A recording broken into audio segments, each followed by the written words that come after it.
Memory stocks. These are supposed to break your heart, but that's the old Micron story. Look, cycle gets hot, right?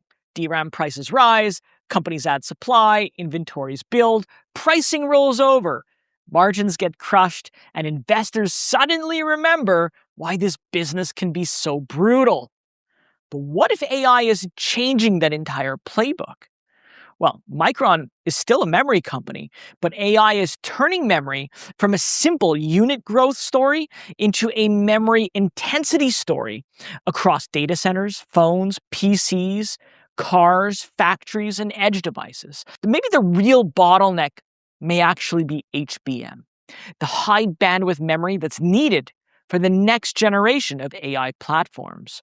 Well, today, I'm breaking down why AI may be changing Micron's demand profile, why HBM matters so much, and what that can mean for the stock when the valuation picture is still very murky. Now, if you are new to the channel, hello, my name is Rick Orford. I'm a Wall Street Journal bestselling author, been trading since 1999, and no, I'm not a financial advisor, and that is a good thing because I'm right here with you, breaking down the numbers so retail investors like us can make smarter, more confident decisions with our money. Now, for decades, Micron was treated like a classical cyclical stock, right? DRAM prices rose, suppliers added capacity, inventories built up, prices collapsed, margins fell, and then the whole thing just repeated again. That's the memory cycle that investors know. And honestly, it's the reason why so many people have been trained to be skeptical at any time Micron's profits start to look unusually strong. Because it would be one thing if this was just another short-term boom. But when artificial intelligence starts pulling memory demand into more areas of the economy, well, the bigger question, well, it becomes much bigger. Is this just another upcycle? Or is Micron becoming part of a much larger AI infrastructure story? Well, that's exactly the kind of question I talk about inside my free investing community, especially when a stock starts to move and investors are trying to figure out whether the move is real, overhyped, or somewhere in between. It's one of the fastest growing investment communities on YouTube where I discuss stocks, options trading, and moments exactly like this when the story starts to shift. It's completely free to join. You can scan this QR code or click the link in the description. Now, on a latest 12-month basis highlighted by Simply Wall Street, Micron generated about $58 billion in revenue, including nearly $21 billion from cloud memory products and almost $19 billion from mobile and client markets. And by the way, if you want to follow along, just scan this QR code or click the link in the description to get to Micron's stock page on Simply Wall Street. Now, the company also produced roughly $24 billion in earnings on nearly $34 billion of gross profit.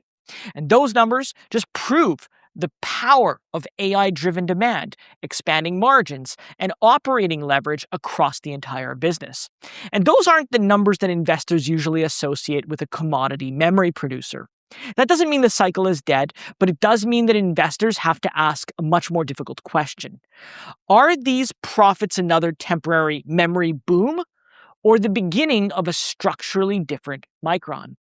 Because if investors are willing to pay today's valuation, they're not just betting on better earnings. They're betting that the memory industry itself may be changing. And that leads directly to the next point, because the biggest shift may not be how many devices get sold, it's how much memory every device needs.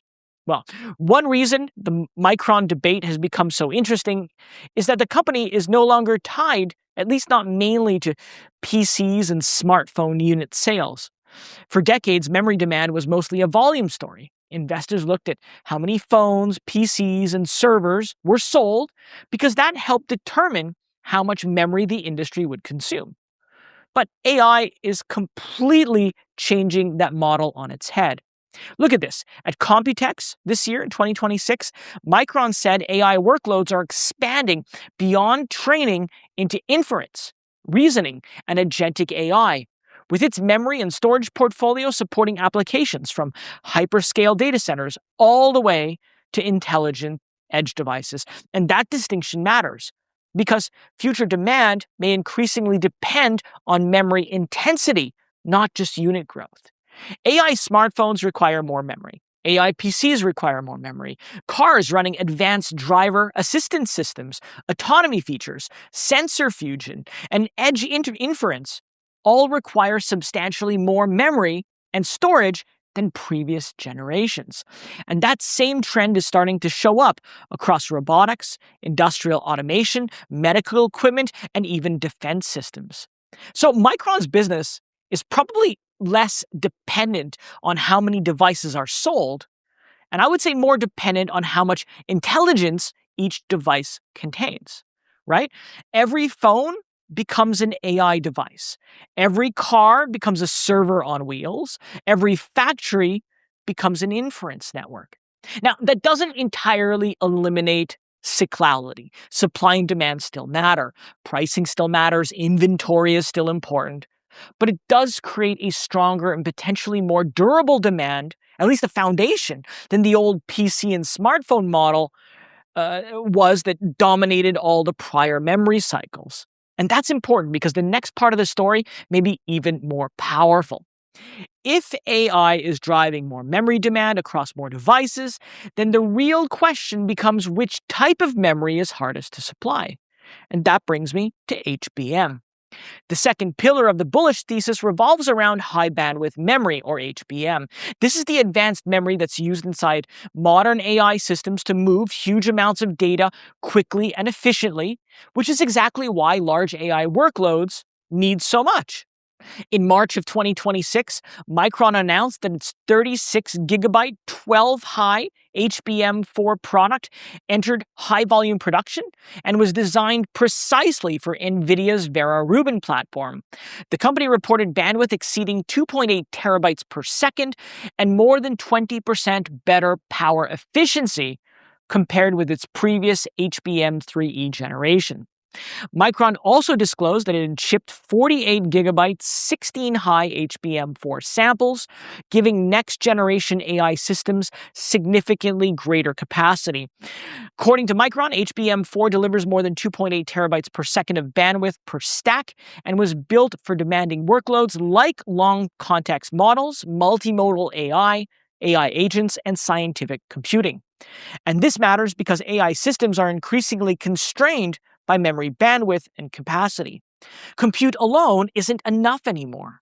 You can have all the powerful GPUs you want, but if data can't be moved, stored, and accessed efficiently, well, those GPUs can't operate at their full potential. So as models grow larger and workloads become more complex, memory becomes the critical bottleneck.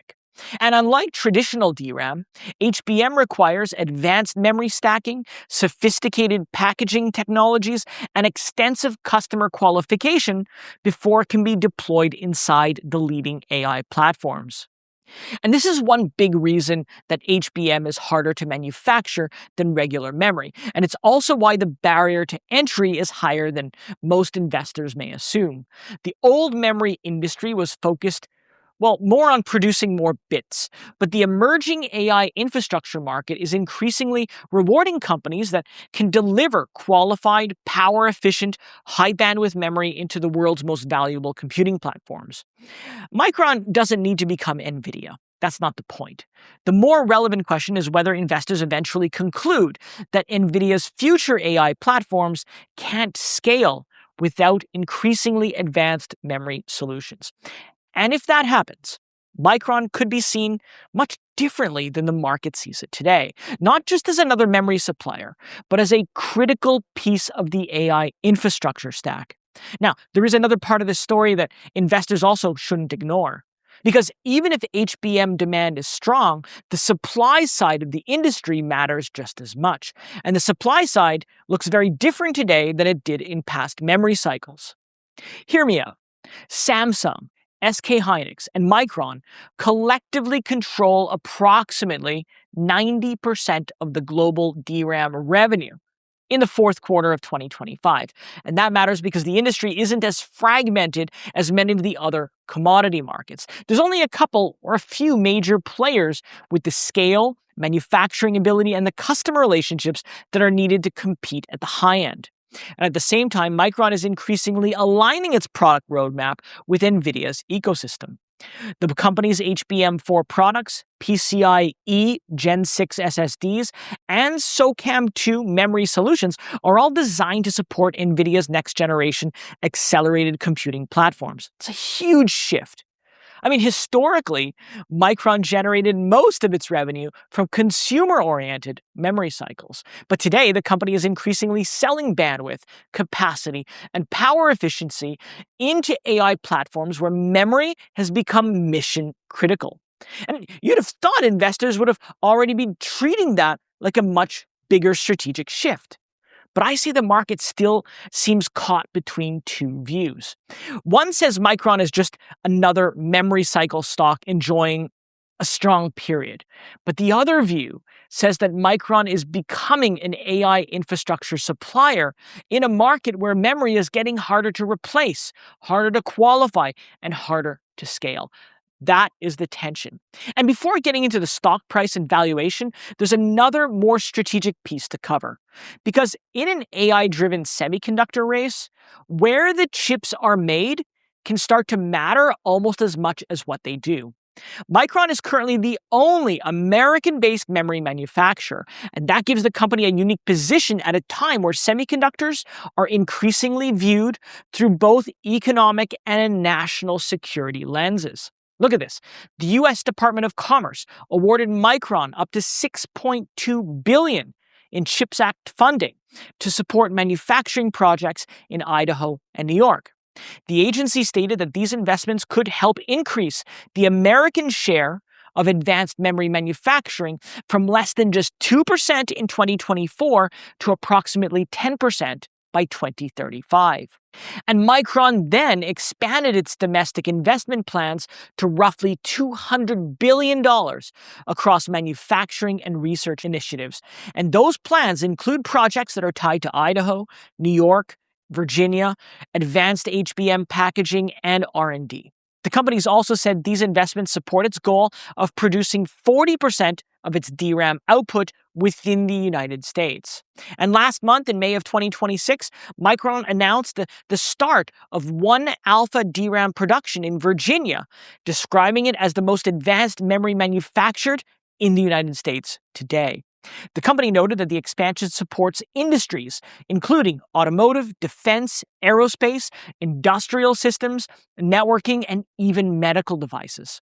In a normal semiconductor cycle, geography may not be especially important, but in an AI-driven tech race where supply chains, national security, and semiconductor leadership have all become strategic priorities, geography itself can definitely become a competitive moat. And that's why this story isn't just about memory pricing. It's about AI demand. It's about HBM supply. It's about Nvidia's platform roadmap. And of course, it's about whether Micron's US manufacturing position becomes more valuable as countries compete for semiconductor leadership. Now, look, all of this sounds exciting, but none of it matters for investors unless the valuation makes sense. So let's talk about the stock. Micron currently trades at about 44 times earnings, while the platform's estimated fair PE ratio sits closer to 89 times. On that basis alone, Simply Wall Street classifies the stock as reasonably valued relative to its earning power rather than being excessively expensive. And I get why that sounds bullish. Because if the stock is trading at 44 times earnings, and one multiple says a fair multiple is closer to 89, well, you'd think there's so much more room for the stock to run. But that valuation picture gets a little bit more complicated when you look at discounted cash flow.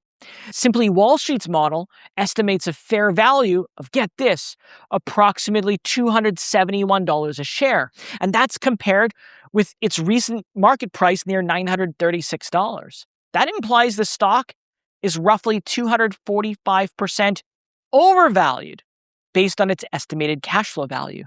That's a very different signal. right? And this is why the valuation is so tricky with a stock like this. One model says Micron is very reasonable based on earnings power, but another model says investors may already be pricing in a huge amount of future growth. So the stock isn't simply cheap or expensive. It depends on what you believe the future of Micron looks like. If AI has permanently changed the economics of memory, then today's earnings may not be a peak, may just be a preview. But if this is just another cycle, then today's valuation could be very dangerous because memory earnings have a long history of looking strongest right before conditions start to weaken. Now, if you've been watching Micron, like who hasn't, right? And maybe you think it's still too expensive. Maybe you want to buy it 15 or 20% below where it's trading today. Check this video up here because I talk about how you can sell a put option on a stock you want to own and get paid to wait for it to potentially come down to your price. And if it does, you get to buy it and you got paid as well.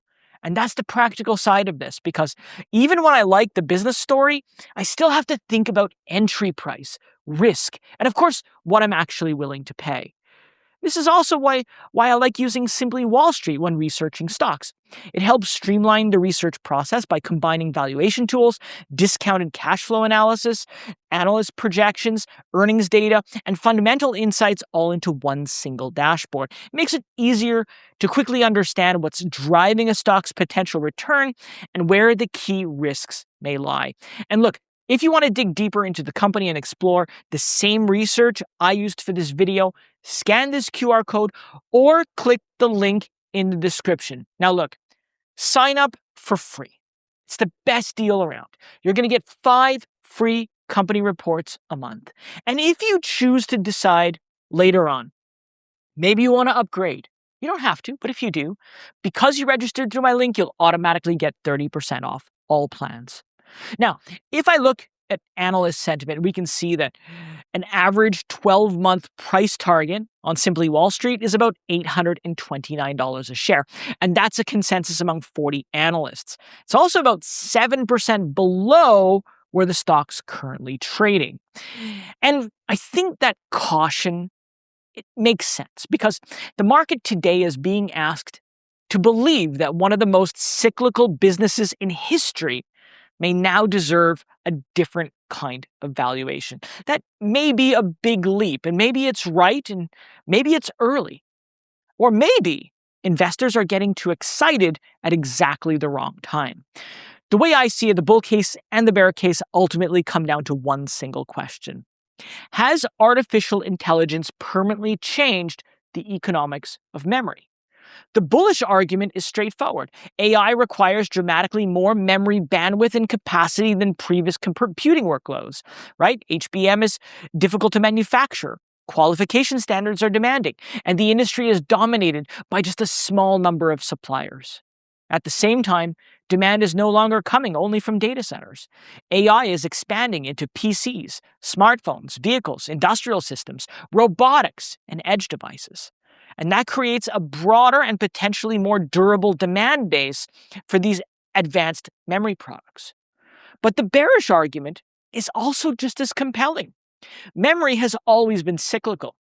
Strong profits, they attract investment. New capacity eventually enters the market, and pricing power tends to weaken over time. And history is filled with periods when memory earnings appeared permanently elevated right before the next downturn arrived. My view is that the truth likely sits somewhere between those extremes. The memory cycle isn't going to disappear because supply and demand still matter, but AI may be making demand larger, broader, stickier, and more difficult to satisfy than at any point in the industry's history. And if that proves true, Micron's future may look very different from the past.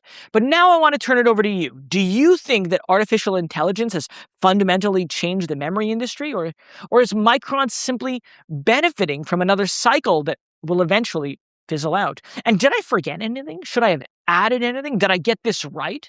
Let me know all of that and more in the comments below. And while you're there, if you found the video helpful, please don't forget to like and subscribe because it really will help others find the video. It'll support the channel and it'll make sure that you don't miss out on my next deep dive. Well, that's it for me today in this video. Thank you so much for watching, and I'll see you next time.